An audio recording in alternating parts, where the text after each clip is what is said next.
KP ഭാവ്യാൻ കൂടി ചേരുന്നുണ്ട്. അദ്ദേഹം നയതന്ത്ര വിദഗ്ധനാണ്. ശ്രീ KP ഭാവ്യാൻ, ഇപ്പോൾ നടക്കുന്ന കാര്യം, അതായത് തിരിച്ചടികളൊക്കെ തന്നെ ആരംഭിച്ചിരിക്കുകയാണ്. പാകിസ്ഥാന്റെ ഭാഗത്തു നിന്നായാലും ശരി, ഇന്ത്യയുടെ ഭാഗത്തു നിന്നായാലും ശരി, പല സ്ഥലങ്ങളിലും അക്രമങ്ങളൊക്കെ നടക്കുന്നുണ്ട്. ഈ പാകിസ്ഥാനെ ഏറ്റവും കൂടുതൽ പ്രകോപിപ്പിച്ചിരിക്കുന്നത് ഈ കരാർ, അതായത് താൽക്കാലികമായി സസ്പെൻഡ് ചെയ്തിരിക്കുന്ന സിന്ധു നദീജല കരാർ തന്നെയാണ്. ഇതുമായി ബന്ധപ്പെട്ടിട്ട് പാകിസ്ഥാന്റെ ഭാഗത്തു നിന്നുള്ള ഒരു പ്രതികരണം എന്ന് പറഞ്ഞു കഴിഞ്ഞാൽ വെള്ളം തരാത്തതിനാൽ യുദ്ധം ആരംഭിക്കും, അങ്ങനത്തെ കാര്യങ്ങളൊക്കെ പറയുന്നുണ്ട്. എങ്ങനെയായിരിക്കാം ഇനിയുള്ള ഒരു ഇന്ത്യയുടെ ഭാഗത്തു നിന്നുള്ള ഒരു നടപടി? ഇപ്പം ഈ കാര്യവുമായി ബന്ധപ്പെട്ടിട്ട് അമേരിക്കയൊക്കെ തന്നെ കൈയൊഴിഞ്ഞിട്ടുണ്ട്. അവർ തന്നെ, പാകിസ്ഥാനും ഇന്ത്യയും തന്നെ ഈ പ്രശ്നമൊക്കെ പരിഹരിക്കട്ടെ, അവർ തന്നെ സംസാരിക്കട്ടെ എന്നൊക്കെയാണ് അമേരിക്കയുടെ ഭാഗത്തു നിന്നുള്ള ഒരു പ്രതികരണം. എങ്ങനെയായിരിക്കാം ഇനി മുന്നോട്ടുള്ള ദിവസങ്ങൾ എങ്ങനെയാകും? അമേരിക്കയുടെ ഭാഗത്തുനിന്ന് പ്രതികരണം അത് അങ്ങനെയാണ്. തന്നെയുമല്ല, ഇക്കാര്യത്തിൽ മറ്റ് തേർഡ് പാർട്ടീസിനെ ഇൻവോൾവ് ചെയ്യിക്കാൻ ഇന്ത്യക്ക് സമ്മതമില്ല. പാകിസ്ഥാന് വലിയ താല്പര്യമുണ്ട്, അതൊന്ന്.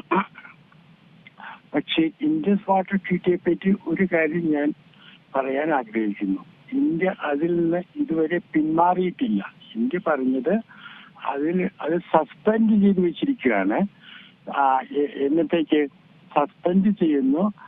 അതായത് പാകിസ്ഥാൻ ഇന്ത്യക്ക് തക്കതായ വിശ്വസനീയമായ ഉറപ്പ് പാകിസ്ഥാന്റെ മണ്ണിൽ നിന്ന് ഇന്ത്യയിലേക്ക് ടെററിസ്റ്റ് അറ്റാക്സ് ഉണ്ടാവില്ല എന്നുള്ള ഉറപ്പ് ഇന്ത്യക്ക് കിട്ടുന്നത് വരെ സസ്പെൻഡ് ചെയ്തിരിക്കുകയാണ്. അപ്പോൾ പാകിസ്ഥാനെ സംബന്ധിച്ചിടത്തോളം അങ്ങനെയുള്ള ഉറപ്പ് കൊടുക്കുന്നതിനെ പറ്റി ആലോചിക്കാം. അവരിതുവരെ ആലോചിച്ചിട്ടില്ല. ഇതുവരെ പഹൽഗാമിലുണ്ടായത് അവർക്ക് എന്തോ ബന്ധമുണ്ടെന്ന് അവർ സമ്മതിച്ചിട്ടില്ല. പക്ഷെ നമുക്ക് നോക്കാം. പക്ഷെ ഇന്ത്യ ഈ കരാറിൽ നിന്ന് വിരമിച്ചിട്ടില്ല. ഈ കരാറിൽ ഉണ്ട്, അത് സസ്പെൻഡ് ചെയ്തിരിക്കുകയാണ്. പാകിസ്ഥാന് ഞാൻ നേരത്തെ പറഞ്ഞ പോലെയുള്ള ഒരു ചാൻസ് ഉണ്ട്. നോക്കട്ടെ എന്താ നടക്കാൻ പോകുന്നതെന്ന്. ശ്രീ ഫാബിയൻ, അതേസമയം തന്നെ ഈ പാശ്ചാത്യ മാധ്യമങ്ങളുടെയൊക്കെ ഒരു പ്രതികരണം, അതായത് ഈ വാർത്ത റിപ്പോർട്ട് ചെയ്തതിൽ വന്നിരിക്കുന്ന പല മാധ്യമങ്ങളും റിപ്പോർട്ട് ചെയ്തിരിക്കുന്നത്, അപ്പോൾ ഇന്ത്യയിലെ മാധ്യമങ്ങളൊക്കെ തന്നെ ഇതൊരു ടെററിസ്റ്റ് അറ്റാക്ക് എന്ന രീതിയിൽ പറയുമ്പോൾ തന്നെ പാശ്ചാത്യ മാധ്യമങ്ങൾ, ഇപ്പോൾ BBC ആയിക്കോട്ടെ, റോയിറ്റേഴ്സ് ആയിക്കോട്ടെ, അങ്ങനെ അതേപോലെ തന്നെയുള്ള പല പ്രമുഖ പാശ്ചാത്യ മാധ്യമങ്ങളും ഇത് റിപ്പോർട്ട് ചെയ്തത് മിലിറ്റൻസ് അറ്റാക്ക്, ഗൺമാൻ അറ്റാക്ക് അങ്ങനെയൊക്കെ പറഞ്ഞായിരുന്നു. പല ഇങ്ങനത്തെ മാധ്യമങ്ങളുടെ ഒക്കെ തന്നെ തലക്കെട്ട് ഇങ്ങനെയായിരുന്നു. എന്തുകൊണ്ടായിരിക്കും പാശ്ചാത്യ മാധ്യമങ്ങൾ ഈ ഒരു രീതിയിൽ ഈ ഒരു വാർത്ത ഇങ്ങനെ റിപ്പോർട്ട് ചെയ്യുന്നത്? എന്റെ അഭിപ്രായത്തിൽ ഇന്ത്യ ഒരു ധവളപത്രം, അതായത് വൈറ്റ് പേപ്പർ പുറപ്പെടുവിക്കണം. ആ വൈറ്റ് പേപ്പറിൽ പഹൽഗാമിൽ എന്താണ് ഉണ്ടായത്, അതിന്റെ ബാക്ക്ഗ്രൗണ്ട് എന്താണ്, ആരാണ് ചെയ്തത്, അതിൽ പാകിസ്ഥാനുമായിട്ടുള്ള ബന്ധത്തിന്റെ തെളിവ് എല്ലാം കൊടുത്തിട്ട് ഇന്ത്യ അത് പ്രസിദ്ധീകരിക്കണം. അത് ഇന്റർനാഷണൽ കമ്മ്യൂണിറ്റിക്ക് കൊടുക്കണം. അത് കഴിഞ്ഞിട്ട് ഈ പാകിസ്ഥാനും ഇന്ത്യയും തമ്മിൽ ഇപ്പോഴും ഡിപ്ലോമാറ്റിക് റിലേഷൻ ഉണ്ടല്ലോ. പാകിസ്ഥാനും അതിന്റെ ഒരു കോപ്പി കൊടുക്കണം. എന്നിട്ട് പാകിസ്ഥാനോട് ഡിമാൻഡ് ചെയ്യുക, എന്താണ് നിങ്ങൾക്ക് ഇതിൽ പറയാനുള്ളത്.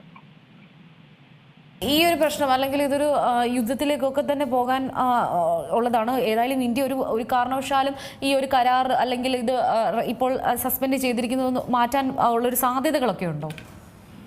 ഞാൻ നേരത്തെ പറഞ്ഞ മുതൽ സാധ്യതയുണ്ട്. പാകിസ്ഥാൻ നമുക്ക് ആ ഉറപ്പ് നൽകുവാണെങ്കിൽ. പാകിസ്ഥാൻ ഉറപ്പ് നൽകുകയില്ല എന്നുള്ളത് അതിനെപ്പറ്റി ഞാൻ പ്രവചിക്കാൻ ആഗ്രഹിക്കുന്നില്ല. യുദ്ധത്തിന്റെ കാര്യം ചോദിച്ചാൽ ഇന്ത്യ ഒരു യുദ്ധം തുടങ്ങുമെന്ന് എനിക്ക് തോന്നുന്നില്ല.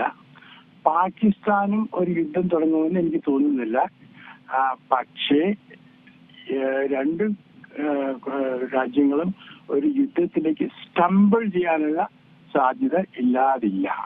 കാരണം പാകിസ്ഥാൻ കൂടുതൽ സീസ് ഫയർ വയലേഷൻസ് നടത്തുവാണെങ്കിൽ, അല്ലെങ്കിൽ ടച്ച്വുഡ് പാകിസ്ഥാനിൽ നിന്ന് ഇനിയും ഒരു ഭീകരാക്രമണം ഉണ്ടാവുകയാണെങ്കിൽ തീർച്ചയായിട്ടും ഒരു യുദ്ധം ഉണ്ടാവും. അത് ഇന്ത്യ ആഗ്രഹിച്ചിട്ടല്ല.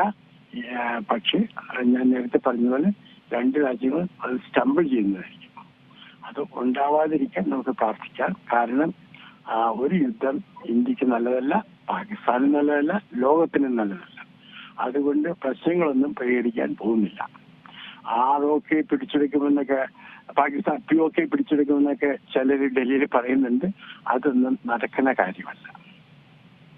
അതേപോലെ തന്നെ ശ്രീ ഫാബിയാൻ, ഈ കാശ്മീരിൽ അല്ലെങ്കിൽ ഈ ഇപ്പോൾ നടന്നിരിക്കുന്ന പഹൽഗാം എന്നുള്ളൊരു മേഖല വളരെ ടൂറിസ്റ്റ് അല്ലെങ്കിൽ ടൂറിസ്റ്റുകളെ ആകർഷിക്കുന്ന, കാശ്മീർ അറിയാം, ജമ്മു കാശ്മീരിലൊക്കെ നമുക്കറിയാവുന്ന പലരുടെയും ഒരു ടൂറിസ്റ്റ് ഡെസ്റ്റിനേഷൻ അല്ലെങ്കിൽ ഹോളിഡേ ഡെസ്റ്റിനേഷൻ എന്നൊക്കെ പറയുന്നൊരു സ്ഥലമാണ്. അവിടുത്തെ പ്രാദേശികരായിക്കോട്ടെ അവരുടെ ഏറ്റവും വലിയ വരുമാനത്തിൻ്റെ ഏറ്റവും വലിയ സ്രോതസ്സും ഈ ടൂറിസം തന്നെയാണ്.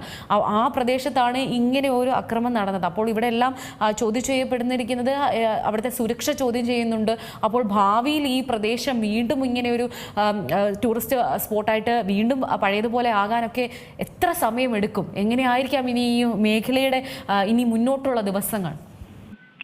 കുറച്ച് സമയം എടുക്കും. നമുക്കറിയാമല്ലോ, UK-യും US-ഉം ഉടനെ തന്നെ ഇപ്പോഴത്തന്നെ അഡ്വൈസറി ഇഷ്യൂ ചെയ്തിട്ടുണ്ട്.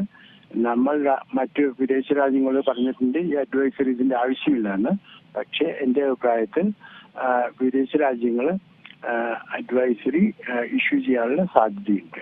അപ്പോൾ ഈ ടൂറിസത്തിന്റെ ഇത് ഇപ്പോഴുള്ള ലെവലിലേക്ക് ഇനിയും വരാനായിട്ട് കുറച്ച് സമയം എടുക്കും. എത്ര സമയം എടുക്കുമെന്ന് പറയാൻ പറ്റില്ല.